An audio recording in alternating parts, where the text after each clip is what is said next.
अभी सिर्फ 90 दिन बचे हैं और तुम्हारे दिमाग में एक ही सवाल घूम रहा होगा, क्या मैं भी अभी भी जेई मेंस क्रैक कर सकता हूँ? सीधा जवाब है हाँ, 100% कर सकते हो। मैं तुम्हें एक ऐसी zero to hero 90s strategy बताने वाला हूँ, 90 डेज स्ट्रेटेजी, जो कई AIR 100 के रैंकर्स ने फॉलो की थी। और अगर तुमने ये प्लान डिसिप्लिन के साथ फॉलो किया तो मैं लिख के देता हूँ, रिजल्ट बदलेगा। पर एक बात याद रखना, ये 90 डेज तुम्हें जेई एस्पिरेंट से जेई वॉरियर बना देंगे, सिर्फ तब जब तुम हर दिन स्मार्ट और कंसिस्टेंट एफर्ट दोगे। रेडी हो? चलो स्टार्ट करते हैं। Zero to hero the 90 days strategy for JEE Mains. पहले 30 डेज सिर्फ फाउंडेशन रिसेट करने के लिए है। ये फेज सबसे इंपॉर्टेंट है क्योंकि अगर बेसिक स्ट्रांग नहीं तो क्वेश्चंस चाहे कितने भी प्रैक्टिस करो, मार्क्स नहीं आएंगे। फिजिक्स के लिए फोकस करो एनसीईआरटी प्लस पीवाईक्यूज पे। केमिस्ट्री में एनसीईआरटी लाइन बाय लाइन पढ़ना मस्ट है क्योंकि जेई के 60% से ज्यादा क्वेश्चंस वहीं से आते हैं। मैथ के लिए फॉर्मूलाज रटने नहीं, उन्हें डराइव करना सीखो, समझ के लिए लिखो। अब सबसे कॉमन मिस्टेक क्या होती है? स्टूडेंट्स एक दिन में 10 चैप्टर खत्म करने निकल पड़ते हैं और 5 दिन बाद बर्न आउट हो जाता है। Don't do that. सबसे सिंपल प्लान रखो, हर दिन 3 सब्जेक्ट्स 2-2 घंटे ईच। हर संडे एक मॉक टेस्ट लो और हर रात ये सोच के सो जाओ, आज मैंने कुछ नया सीखा क्या। और एक लाइन याद रखना, फॉर्मूला रटना है तो पोएट्री लिखो भाई, जेई करना है तो कंसेप्ट समझो। अब शुरू होता है असली गेम प्रैक्टिस का। इस फेज में तुम्हें एग्जाम सिमुलेशन मोड में रखना है।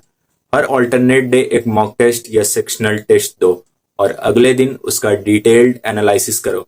टारगेट रखो कि इस फेज में कम से कम 50 पेपर सॉल्व करने हैं। और हाँ, मार्क्स कम आए तो टेंशन मत लेना, फ्रस्ट्रेशंस नेचुरल है, लेकिन वही फ्रस्ट्रेशन तुम्हें ग्रो करेगा। यही मोमेंट डिसाइड करते हैं कि तुम टॉपर बनोगे या गिव अप करोगे। हर टेस्ट के बाद एक मिस्टेक नोटबुक बनाओ जिसमें लिखो गलती क्या थी और उससे कैसे अवॉइड करना है। याद रखना, जेई एक नॉलेज टेस्ट नहीं है, ये एक पैटर्न स्पॉटिंग गेम है। अगर तुम 30 दिन में 50 टेस्ट दोगे तो तुम्हारा एक्यूरेसी 50% से सीधा 85% तक चला जाएगा। फिजिक्स के ट्रिकी क्वेश्चंस के लिए पीवाईक्यूज सॉल्व करो, केमिस्ट्री के लिए एनसीईआरटी रिवाइज करते रहो और मैथ में स्पीड प्लस एक्यूरेसी दोनों इंप्रूव करनी है। अब ये फाइनल 30 डेज तुम्हें जेई वॉरियर बनाएंगे। इस फेज में पढ़ाई से ज्यादा मैटर करता है माइंडसेट। हर alternate day full syllabus mock test दो, वीक टॉपिक्स रिवाइज करो, नए चैप्टर्स मत शुरू करो और प्लीज स्लीप प्रॉपरली, कम से कम 6 घंटे। ज़ॉम्बी रैंकर बनने से कोई फायदा नहीं है। एक रियल एग्जांपल, रोहन नाम का स्टूडेंट था, पहले उसका मॉक टेस्ट सिर्फ 70 परसेंटाइल आता था, लेकिन लास्ट 20 डेज उसने सिर्फ अपने टेस्ट का एनालिसिस किया और पैटर्न पर फोकस किया। फाइनल जेई में उसका स्कोर 90 परसेंटाइल आया। क्यों? क्योंकि लास्ट फेज में उसने माइंड कंट्रोल और एग्जाम स्ट्रेटेजी दोनों मास्टर कर लिए थे। तो अगर रोहन कर सकता है तो तुम भी कर सकते हो। सिर्फ एक रूल फॉलो करो, लास्ट दिन 30 डेज में सिर्फ रिवीजन और टेस्ट।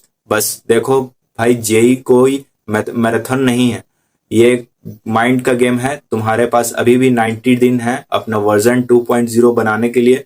बस एक प्रॉमिस करो, अगले 90 दिन तुम हर दिन अपना 100% दोगे, चाहे अच्छे हो या बुरे। रुकना नहीं है, सोच के देखो।